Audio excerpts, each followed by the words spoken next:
और चलिए आपको एक बार फिर से हेल्दी इंडिया कॉन्क्लेव में लिए चलते हैं। खास करके छत्तीसगढ़ में उसकी वर्तमान स्थिति क्या है, क्योंकि अब कई सारे जगहों पर हम देख रहे हैं कि कई सारे इंटरवेंशंस ऐसे रोबोटिक सर्जरी के हो रहे हैं या फिर एआई को लेकर भी बहुत सारी बातें हो रही हैं। तो ऐसे में छत्तीसगढ़ अपने आप को कहाँ पा रहा है? सबसे पहले तो आपके एनडीटीवी इंडिया परिवार को मैं बहुत हृदय से धन्यवाद देता हूं कि आपने छत्तीसगढ़ जैसे राज्य के स्वास्थ्य सुविधाओं को आम जनता तक आकर्षित करने के लिए कार्यक्रम रखा है और मुझे बुलाया। इसके लिए बहुत बहुत आपका आभार। आपका भी आभार सर, आप आए अपने और कीमती वक्त आपका में। जो प्रश्न है कि हमारे छत्तीसगढ़ के हेल्थ सिस्टम में जो प्रौद्योगिकी है उसका क्या स्थान है, चूँकि आज के समय में जो टेक्नोलॉजी है वो हर क्षेत्र में, आजकल तो एग्रीकल्चर कार्य करेंगे उसमें भी प्रौद्योगिकी का बहुत बड़ा स्थान है। तो ये तो हेल्थ सेक्टर है। निश्चित रूप से हमारे जो छत्तीसगढ़ में हैं, मैं बताना चाहूँगा प्राइवेट सेक्टर के हमारे जो हॉस्पिटल्स हैं वो तो काफ़ी डेवलप कर रहे हैं और अच्छे स्थिति में पहुंच गए हैं या पहुंचने का प्रयास कर रहे हैं। लेकिन हम जो शासकीय हॉस्पिटल हैं उसमें भी प्रौद्योगिकी का बहुत इस्तेमाल कर रहे हैं। जैसे उदाहरण के लिए बताऊं कि बस्तर में अगर हमारे पास अगर रेडियोलॉजिस्ट नहीं है और उसकी सीटी करना है तो मशीन हमारे पास है, उसके रिपोर्ट हम भेज देते हैं और वहाँ से जो टेलीपैथी के माध्यम से वो हम तक तत्काल जो है उसके लिए आ जाता है। और ऐसी भी तकनीकी का उपयोग कर रहे हैं कि दवाई लिखने के लिए अगर डॉक्टर नहीं है तो उसको देखकर वो दवाई भी लिख कर दे रहे हैं। तो हम लोग प्रौद्योगिकी का छत्तीसगढ़ में उपयोग करना प्रारंभ किए हैं, ऐसा कह सकता हूँ। लेकिन अभी हम उस मुकाम को नहीं पहुँचे हैं, लेकिन इसकी आवश्यकता भविष्य में बहुत है। तो आप इसका संभावित भविष्य क्या देखते हैं और साथ ही साथ इसमें चुनौतियां क्या होंगी? खास करके अगर हम स्वास्थ्य के क्षेत्र में प्रौद्योगिकी की बात करें तो चुनौतियां क्या हैं और भविष्य क्या है? देखिए, इसमें भविष्य तो बहुत उज्जवल है और मुझे लगता है कि आने वाले समय में जिस प्रकार से पूरा विश्व रन कर रहा है, भारत भी कहीं पीछे नहीं है, छत्तीसगढ़ भी उस रन में शामिल है। तो प्रौद्योगिकी का एक बड़ा स्थान रहेगा और इसकी संभावनाएं प्रबल हैं, लेकिन चुनौतियां भी हैं। इसके लिए प्रमुख चुनौती है कि इनकी क्रेडिबिलिटी, आम जनता को ये भरोसा हो जाए, डॉक्टर्स को हो जाए, मरीज को हो जाए। तो मुझे लगता है कि एक बड़ी चुनौती है और ये हल हो जाएगा तो मुझे लगता है कि आज के समय में जिस प्रकार से माननीय प्रधानमंत्री जी ने हमारे जो संचार तंत्र हैं, जो हमारे नेटवर्क्स हैं, उसको बहुत इंटीरियर क्षेत्रों तक, यहाँ की बस्तर से लेकर सरगुजा तक डेवलप करने को उन्होंने काम किया है। और माननीय मुख्यमंत्री जी भी हमारे इस दिशा में सतत रूप से काम कर रहे हैं। तो मुझे लगता है कि इनके संभावनाएं बहुत हैं, इनमें आने वाले समय में विस्तार की गुंजाइश है और इसको और अच्छे से करना चाहिए। मंत्री जी, जो हमारा छत्तीसगढ़ है, जाहिर सी बात है कि बहुत कृपा है और खनिजों से परिपूर्ण है, तो ऐसे में औद्योगिकीकरण की भी बहुत संभावनाएं हैं, यहाँ पर हो भी रहा है। पर एक पैनल में हमारा ये भी विषय था कि इसका जन स्वास्थ्य पर क्या असर पड़ता है, प्रतिकूल असर पड़ता है। जैसे कई सारी बातों में हम देखते हैं कि जो प्रदूषण है, ख़ास करके जल का, वायु का, इसका बड़ा प्रतिकूल असर पड़ रहा है लोगों के स्वास्थ्य पर। तो इसको लेकर सरकार की क्या सोच है और इसको आने वाले दिनों में बतौर स्वास्थ्य मंत्री कैसे हल करेंगे? देखिए, बतौर स्वास्थ्य मंत्री मैं ये कह सकता हूँ कि निश्चित रूप से औद्योगिकीकरण होने से प्रदूषण बढ़ता है और ये आम जनमानस के हेल्थ पर प्रतिकूल प्रभाव पड़ता है। लेकिन विकास के लिए जितना हेल्थ सेक्टर को डेवलप करने की आवश्यकता है, उतना ही उद्योगों को भी विकसित करने की आवश्यकता है। मैं एक उदाहरण देता हूँ। हम सब जानते हैं मिर्च और मसाले स्वास्थ्य के लिए बहुत हानिकारक हैं, और मैं दावे से कह सकता हूँ, आप में से बैठा हुआ सभी डॉक्टर्स और जो हमारे मीडिया के जो साथी हैं, बिना मिर्च मसाले के कोई चीज़ अच्छी लगती ही नहीं। इसलिए हेल्थ के साथ जो उद्योग है ठीक वैसे ही है, उसके बिना काम चलेगा नहीं। लेकिन हमारी सरकार प्रयास कर रही है कि जो बहुत ज़्यादा धुआं युक्त जो प्लांट हैं, जिसमें बहुत ज़्यादा प्रदूषण की संभावना है, जिनमें पर्यावरण को नुकसान हो सकता है, ऐसे उद्योगों को हम नेगेटिव लिस्ट में, आने वाले औद्योगिक नीति में भी हम उसमें प्रयास करेंगे कि नेगेटिव लिस्ट में डालें, ऐसे उद्योगों को प्रोत्साहित ना करें, परंतु उद्योग लगाना है तो धीरे धीरे हम जो ग्रीन एनर्जी है उसकी ओर बढ़ रहे हैं। और सोलर सिस्टम को जिस प्रकार माननीय प्रधानमंत्री जी ने वन अर्थ वन सन ऐसा उन्होंने कहा है, तो जो सूर्य की रोशनी है उससे बिजली पैदा करने के लिए, जैसे मान लीजिए कि SCCL के जो बंद पड़े प्लांट्स हैं, लीज होल्ड ज़मीन है, उसमें सारे जगहों में ऐसे जगहों में सोलर का बड़ा सिस्टम लगाया जा रहा है ताकि उससे एनर्जी उत्पन्न हो सके। आजकल तो खाने में भी बड़े बड़े जो सेक्टर आ रहे हैं वो ग्रीन एनर्जी को उपयोग कर रहे हैं, सौर ऊर्जा से और उसके भाप से खाना बना रहे हैं। और ये भिलाई में अभी 20,000 बच्चों का खाना वो कोई कंपनी है वो ग्रीन एनर्जी पर ही बना रही है। तो ग्रीन एनर्जी को ही बढ़ावा देने की आवश्यकता है। और औद्योगिकीकरण चूँकि विकास के एक दूसरे के पूरक हैं और छत्तीसगढ़ राज्य के लिए औद्योगिकीकरण आवश्यक है, लेकिन उस पर जो पर्यावरण के नियम हैं उसको कठोरता से पालन करते हुए हमको आगे बढ़ने की आवश्यकता है। मध्य प्रदेश और छत्तीसगढ़ में चूंकि आपने बच्चों की बात की, कुपोषण हमेशा से एक बड़ी चुनौती रही है और जितनी भी एकीकृत बाल विकास योजनाएं हैं और साथ ही साथ कुपोषण की दर में हालांकि NHFS के जो सर्वेज आए हैं लगातार गिरावट हो रही है। जाहिर सी बात है सरकार इसमें अच्छा काम कर रही है और जो भी शासन प्रशासन के साथ मिलकर के लोग अच्छा काम कर रहे हैं इसमें, लेकिन इसको आप अभी भी जो कुपोषण का स्तर है इसको स्वास्थ्य के लिए कितना गंभीर खतरा मानते हैं मंत्री जी, और इसके संदर्भ में और आगे कितनी रफ्तार से काम करने की ज़रूरत महसूस कर रहे हैं? देखिए, जो सुपोषण है उसका शुरू से ही स्वास्थ्य से संबंध रहा है। जब कोई भी बच्चा पूर्ण रूप से सुपोषित होगा तो उसके सभी आर्गन्स बराबर डेवलपमेंट होंगे, उसमें इम्यूनिटी पावर होगी, रोगों से लड़ने की क्षमता होगी और हष्ट पुष्ट और बलशाली बालक होगा। तो निश्चित रूप से ये तो शुरू से ही मानक रहा है हेल्थ का, और कुपोषण सदैव से ही हेल्थ का माइनस पॉइंट रहा है। यदि कोई व्यक्ति या बच्चा कुपोषित है तो मुझे नहीं लगता है कि कोई भी दवाइयाँ उतने अच्छे से काम करेंगी या कारगर होंगी। इस दिशा में सरकार बहुत ही प्रयास कर रही है और माननीय प्रधानमंत्री जी ने हर स्तर में, चाहे वो महिला बाल विकास विभाग हो या स्वास्थ्य विभाग हो, जिसको NRC के माध्यम से हम अपने NHM प्रोग्राम में चलाते हैं, स्वास्थ्य के प्रोग्राम में चलाते हैं, तो इसको और अच्छे से हेल्दी, मैं थोड़े उदाहरण के रूप में बताना चाहूँगा कि जो महिला बाल विकास से जो हमारी आंगनबाड़ी चलती हैं उसको हम पूरा प्रयास कर रहे हैं कि एक एक बच्चे तक सुपोषित जो पौष्टिक आहार है वो पहुँचे। गर्म भोजन ये आंगनबाड़ियों में खिलाने का काम हमने चालू किया।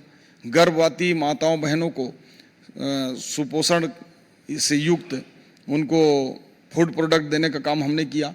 और हॉस्पिटलों में ऐसे चिन्हित करके विभिन्न ग्रामों से, विभिन्न वार्डों से जो कुपोषित बच्चे हैं उनको लाकर 15 दिन, महीना दिन रख कर हम उनको पौष्टिक आहार खिलाकर वहाँ अपने केयर में रखकर उनको हष्ट पुष्ट बनाकर ही भेजते हैं।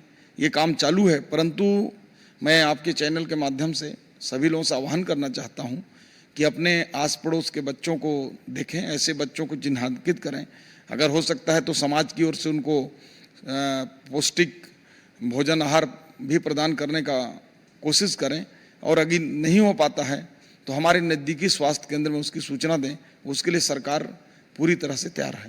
मैं आपको आश्वस्त करता हूं बतौर स्थानीय संपादक मध्य प्रदेश छत्तीसगढ़, क्योंकि हम ऐसे विषयों पर ही बात करते रहे और हमारे कुछ दिनों पहले हमारे स्थानीय साथियों ने, जिसमें जुल्फ़िकार भी थे, मंत्री जी, कई सारे रेडी टू ईट फूड है या फिर जो गर्भवती महिलाओं को गर्म खाना देने की योजना थी, तो हमने जगह जगह कई ज़िलों में जाकर रिपोर्ट की और पाया कि वहाँ गर्म खाना नहीं मिल रहा है। तो आप हमारे अगर इस मंच से ये सुनिश्चित कर दें कि नहीं, ऐसा नहीं होगा, ऐसी विसंगतियां नहीं रहेंगी, तो शायद उनको भी एक आश्वस्त रहेंगे कि अब पोषण की दिशा में सरकार बहुत गंभीरता से काम कर रही है।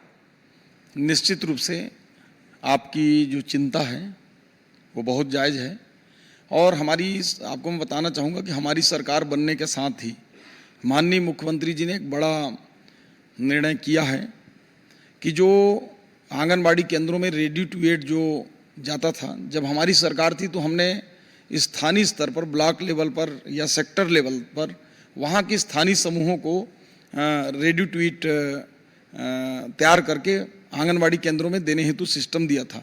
परंतु अभी पिछली सरकार ने इसको सेंट्रलाइज किया और बीज विकास निगम के माध्यम से पूरे रेडी टू ईट फूड को पूरा प्रदेश में भेजने का काम किया। अब वो साधारण सी बात है, पूरे प्रदेश के लिए एक एक नीचे तक आंगनबाड़ी केंद्रों में एक जगह से वो रेडी टू ईट जा रहा है, तो गुणवत्ता की बात भी मैं मान लूँ कि पूर्ण गुणवत्ता युक्त जा रहा है, तो उसकी डिलीवरी सिस्टम में ही वो 2 महीना, 2.5 महीना, 3 महीना जो हो जाता है। और मुझे लगता है कोई भी खाने की पदार्थ जो है इतने लंबे समय तक कहीं ना कहीं उसके कंसंट्रेशन में भी, उसकी गुणवत्ता में भी, उसकी उपयोगिता में भी, उसके स्वाद में भी फर्क तो आता है। इसलिए हम कोशिश कर रहे हैं फिर से पुनः जो है उसको ब्लॉक लेवल या सेक्टर लेवल पर वहाँ की स्थानीय महिलाओं को काम देकर वो रेडी टू ईट जो है वहाँ सप्लाई कराएं, ताकि उनको हफ्ते दिन में, 5 दिन में, 7 दिन में उनको ताज़ा ताज़ा मिल सके। और चूँकि बस्तर की प्रकृति अलग है, सरगुजा की अलग है, रायपुर की अलग है, बिलासपुर की अलग है, और सभी जगह में कहीं ना कहीं खान पान, स्वाद, रहन सहन में वो फर्क आता है। तो स्थानीय जब वो कम्युनिटी को हम देंगे, जो एसएचजी समूह को, महिला स्व सहायता समूह को देंगे, तो निश्चित रूप से मुझे लगता है कि उसका फायदा मिलेगा। और गर्म भोजन की बात आपने कही, तो इस दिशा में हमारा लगातार निर्देश संबंधित विभागों को, चाहे एजुकेशन डिपार्टमेंट हो या समाज कल्याण विभाग हो, हम लोग निर्देश जारी करते रहते हैं। परंतु आपने जो सुझाव दिया है, मैं भी कोशिश करूंगा कि क्षेत्र में जाऊं तो कम से कम 1-2 केंद्रों को हेल्थ के साथ इनको भी देखूं, ताकि अच्छी गुणवत्ता युक्त भोजन मिले। और आप लोग भी देखिए, यहाँ कहीं कोई विषय आता है तो आप सब लोगों से भी मेरा आग्रह है कि आप लोग बताइए, सरकार उसके लिए प्रतिबद्ध है। तो एक ताली तो बनती है। मंत्री जी ने अभी सुनिश्चित किया कि कम से कम गर्भवती महिलाओं को और बाकी लोगों को गर्म भोजन मिलेगा। सर, कुछ तात्कालिक विषयों पर है, क्योंकि स्वाइन फ्लू को लेकर बहुत 7-8 लोगों की मौत भी हो गई, कुछ लोग गंभीर रूप से बीमार हैं, तो सरकार क्या कदम उठा रही है स्वाइन फ्लू को लेकर के? अभी स्वाइन फ्लू को लेकर मैं भी चिंतित हूँ, और आपको बता दूँ, क्या है, मुझे बेबाक बोलने की आदत है। हमारे माननीय मुख्यमंत्री जी कल 11 बजे रात मुझे फ़ोन करके बंगले बुलाए और उन्होंने स्वाइन फ्लू की बारे में मुझसे ब्रीफ लिया। मैं भी शाम को देर रात हो गया था, सुबह अधिकारियों से भी बातचीत किया, सभी जिले से, कुछ कलेक्टरों से भी बातचीत किया। तो मैं आपको बता दूं कि चूँकि स्वाइन फ्लू एक ऐसी बीमारी है जिसके लक्षण बहुत ज़्यादा स्पष्ट नहीं है। अभी अधिकांश डॉक्टर हैं, वो पता नहीं चलता बुखार है कि दर्द हो रहा है कि खांसी है, वो मिक्सअप लक्षण है। तो उसके लिए सबसे पहला चीज़ है कि उसका जो है आइडेंटिटी, जब तक उसको हम चिन्हित नहीं करेंगे तो ये बीमारी ऐसी है कि वो तत्काल जो है दूसरे को ही फैलाती है। लेकिन हमारे जो हेल्थ डिपार्टमेंट हैं पूरे प्रदेश में, मैं उनको धन्यवाद देता हूँ कि हम नीचे से नीचे स्तर तक उसकी जांच की किट उपलब्ध करा चुके हैं। हमको आशंका था कि स्वाइन फ्लू भी आएगी, डायरिया भी आएगा, मलेरिया भी आएगा, चूँकि प्रतिवर्ष से बीमारियों का दस्तक होता है। इस पर मुझे लगता है कि किसी भी सरकार का आने पर नियंत्रण नहीं होता है, इनके जाने के लिए हम जो है इनको नियंत्रित करके वापस प्रयास करके भेजते हैं। तो हमने एहतियातन जो है पूरे जगह जांच के किट हैं, आप कहीं भी, चैनल वाले हैं आप लोग के, सब जगह आदमी हैं, आप कहीं भी दिखवा सकते हैं। साथ ही साथ उसकी जो दवाइयाँ हैं हमारे पास सभी हॉस्पिटलों में उपलब्ध है, और उसके आइसोलेशन के लिए कुछ वार्ड जो है सभी हॉस्पिटल में जिसकी जितनी कैपेसिटी है उसके हिसाब से हमने सेपरेट रूप से आरक्षित करने हेतु कह दिया गया है, ताकि अगर जैसे ही कोई मरीज मिलते हैं तो हम आइसोलेट कर सकें। और जहां भी कोई मरीज डिटेक्ट हो रहा है उसके राउंडिंग अबाउट में 100 घर में हम टेस्ट कर रहे हैं, और अब तो उसको हम 200 घरों तक करने के लिए भी निर्देश दिए हैं, ताकि कहीं भी ऐसे संक्रमण की स्थिति न बन पाए। वैसे आपकी जानकारी लेकर बता दूं कि मौत का आंकड़ा थोड़ा आप जो बता रहे हैं उससे भी ज़्यादा है, 12 से ऊपर अभी तक स्वाइन फ्लू से जो मुझे जानकारी में है वो हो चुकी हैं। और कोई ये महामारी नहीं है, मैं आपको बताना चाहूँगा, ये बीमारी प्रतिवर्ष आते हैं, कभी कम मृत्यु होती है, कभी ज़्यादा होती है, लेकिन हम इस मामले को ध्यान में रखें और पूरी तरह से हम तैयार हैं। और आपके माध्यम से इसमें भी अपील करना चाहूँगा कि आपके माध्यम से जहाँ भी जो मरीज हैं, जरा सा भी बुखार की शिकायत आती है, दर्द हो रहा है, खांसी आ रहा है, या ऐसे बिना लक्षण के भी ऐसा लग रहा है कि उनको शरीर भारी लग रहा है, तो तत्काल नज़दीकी स्वास्थ्य केंद्र में हमारे यहाँ जाएं, या जो भी स्वास्थ्य सुविधाएं वहाँ उपलब्ध हो, निजी या सरकारी, वहाँ पर आप जाएं और उसकी जांच कराएं।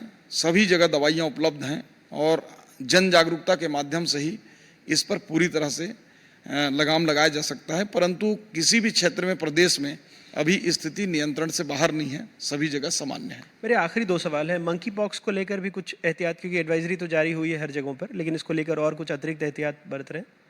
चूँकि कोरोना काल के बाद पूरे देश में लोग स्वास्थ्य के प्रति हाई अलर्ट मोड में हैं। आप देखेंगे कि कोरोना के बाद आम जनता हो या डॉक्टर्स हों या मरीज हों, सभी लोग अलर्ट मोड में हैं। चूँकि मंकी पॉक्स देश के कई राज्यों में आइडेंटिफाइड हुए हैं और ऐसी आशंका है कि प्रदेश में भी वो आ सकते हैं, क्योंकि ये भी संक्रमण से ये भी फैलता है, तो लोगों का आना जाना कई राज्यों में है। तो इसके लिए हेल्थ डिपार्टमेंट ने एडवाइजरी जारी किया है ताकि लोग जागरूक रहें। प्रदेश में अभी तक कोई भी अधिकृत रूप से मंकी पॉक्स की शिकायत नहीं है, फिर भी हम लोग एहतियातन उसके पूरे उपाय कर बैठे हैं। सर, हम अपने छत्तीसगढ़ के लोगों के लिए एक आखिरी सवाल आपसे लेना चाहेंगे। चूँकि टी.एस. सिंहदेव भी सरगुजा से आते थे, आप भी सरगुजा से ही हैं, लेकिन पिछले कुछ दिनों में कुछ परेशान करने वाली तस्वीरें आई हैं सरगुजा से ही कि मोबाइल टॉर्च की रोशनी में किसी गर्भवती की सर्जरी हुई या डिलीवरी हुई, और आपके इलाके में भी एक महिला की मौत हुई है। तो सरगुजा बीमार क्यों है सर, और इसको ठीक करने के लिए सरकार क्या प्रयासरत करेगी, क्या प्रयास कर रही है? और मुझे इस बात की बहुत चिंता है कि प्रदेश ने लगातार 2-2 स्वास्थ्य मंत्री सरगुजा संभाग से दिया। अब मैं पूर्व की बातों में नहीं जाना चाहूँगा, लेकिन इतना निश्चित है कि सरगुजा अभी तो बीमार है, आपकी बात को मैं कुछ हद तक स्वीकार कर सकता हूँ, लेकिन इससे पहले सरगुजा क्या पूरा छत्तीसगढ़ वेंटिलेटर में था। उस वेंटिलेटर से निकालकर हम सामान्य वार्ड में बीमारी अवस्था में खड़े हैं। लेकिन मैं आपको विश्वास के साथ आज की तारीख नोट कर लीजिए, सरगुजा में स्वास्थ्य की सुविधाएं पर्याप्त होंगी। मैं आपको फिर भी बताना चाहूँगा कि हमने अभी सरकार के गठन के बाद सरगुजा संभाग में लगभग 200 डॉक्टर भेजे हैं। हम पूरे जगह 100% सभी हॉस्पिटलों को निर्देश दिया है। विगत 8 महीनों में कुछ जिलों में एनएचएम के 100% हमने पोस्ट डिमांड करके भर दिए हैं, और कई जिलों में जैसे अंबिकापुर है, बैकुंठपुर है, सूरजपुर है, इन जगहों में भर्ती की प्रक्रिया चल रही है, बलरामपुर है। तो जो नीचे स्तर के कर्मचारी हैं पूरे भर जाएंगे। डॉक्टर्स हम लगातार भेज रहे हैं। सरगुजा चूँकि झारखंड और उड़ीसा और मध्य प्रदेश से भी लगता है, इसलिए, और ये जितने भी राज्य मध्य प्रदेश हो या उड़ीसा या झारखंड के, ये भी इलाके ऐसे हैं कि यहाँ भी कोई सुविधा नहीं है। इसलिए सरगुजा में मल्टी सुपर स्पेशलिटी जो एम्स के तर्ज में सिम्स जैसा बनेगा, वो सिम्स ही होगा, उसको हमने बजट में ले लिया है। पिछले समय में जो मेडिकल कॉलेज का जो हॉस्पिटल है वो अधूरा पड़ा था, उसके लिए 119 करोड़ रुपए हमने दे दिए हैं। वो निर्माण काम शीघ्र चालू होने वाला है। इसके साथ ही साथ जो कोरिया का डिस्ट्रिक्ट हॉस्पिटल है उसको हमने मॉडल डिस्ट्रिक्ट हॉस्पिटल में उसमें बजट में लिया है और 6 महीने में प्रभाव में दिखेगा। मनेंद्रगढ़ में हमने मेडिकल कॉलेज की स्थापना के लिए स्वीकृति प्रदान की है। माननीय विष्णुदेव साय जी ने बड़ा हृदय करके मनेंद्रगढ़ में मेडिकल कॉलेज के लिए राशि दी है। उसका टेंडर प्रक्रिया इस पखवाड़े में या इस महीने का अंत तक संभव हो जाएगा। इसके साथ ही साथ जसपुर जो है उसको भी हम लोग पायलट प्रोजेक्ट में उसका सारा रिनोवेशन से लेकर क्योंकि वो भी 50 साल पुराना जसपुर की जो हॉस्पिटल होगी वो भी है, वहाँ भी हम डॉक्टर भेज रहे हैं, मशीनें भेज रहे हैं। मनेंद्रगढ़ में एक सीटी स्कैन मशीन हमने अभी दिया है 8 करोड़ का, चिरमिरी में 8 करोड़ का सीटी स्कैन मशीन दिए हैं। और इस प्रकार से विगत 8 महीनों में हमने पर्याप्त कोशिश किया है और वेंटिलेटर से निकालकर सरगुजा को सामान्य स्थिति में अभी ले आए हैं। परंतु अभी भी सरगुजा हेल्थ में रन नहीं कर रहा है, उसको रन कराने की जिम्मेदारी मेरी है। पिछले सरकार में क्या हुआ नहीं हुआ उस पर नहीं जाऊंगा, परंतु ये दावे से कह सकता हूँ ये माननीय विष्णुदेव साय जी की डबल इंजन की सरकार है। केवल सरगुजा ही नहीं पूरे छत्तीसगढ़ दौड़ेगा। अपने मेकाहारा को भी हम संकल्पित हैं कि प्रदेश का सबसे उत्कृष्ट हॉस्पिटल बनाएंगे और उस दिशा में हमारा काम चल रहा है। सर, आपने ये बात बहुत ही सम्मानित जो प्रदेश के बड़े डॉक्टर्स हैं उनके बीच में कही है, और मैं आश्वस्त करता हूं कि ये जो आपने घोषणा की है इसको वेंटिलेटर से लाकर ये बराबर चेकअप करते रहेंगे और हम भी सवाल पूछते रहेंगे। आप सारे डॉक्टर्स का, मंत्री जी का और हमारे सारे जो यहाँ पर उपस्थित लोग हैं सबका बहुत बहुत स्वागत। मंत्री जी, बहुत बहुत स्वागत, धन्यवाद आपका। और जो इतने अहम विषय पर, हेल्दी इंडिया विषय पर, और खास करके छत्तीसगढ़ के संदर्भ में आपने हमें वक्त दिया, बहुत बहुत स्वागत। जी जी, बहुत बहुत धन्यवाद, सभी का आभार।